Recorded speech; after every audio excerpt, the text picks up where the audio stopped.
Hello বন্ধুরা, আসসালামু আলাইকুম। আপনারও কি এই সমস্যা হচ্ছে? কোনো একটি অ্যাপ অন করতে গেলে লাগাতার অন্য একটি ব্রাউজারে নিয়ে অ্যাড দেখাইতেছে।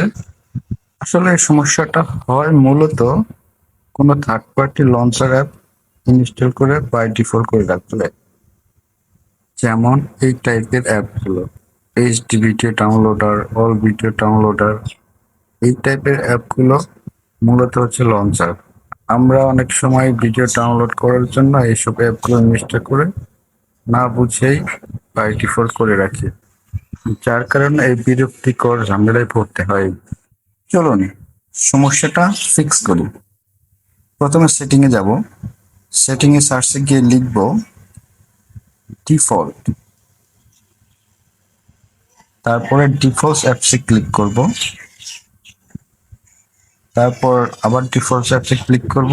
তারপর দেখেন হোম অ্যাপ, এখানে ক্লিক করে ফোনে যে লঞ্চার XOS এই লঞ্চারটি অন করে দিব। তারপরে দেখেন ফোন আগের মতো হয়ে গেছে। তো এখন আমাদের কাজ হচ্ছে ওই থার্ড পার্টি লঞ্চার অ্যাপটাকে আনইনস্টল করে দেওয়া। এবং তারপরে আমাদের প্রবলেমটি ফিক্স হবে। আর কোনো অ্যাপে প্রবেশ করতে গেলেই কোনো অ্যাড দেখাবে না। ধন্যবাদ।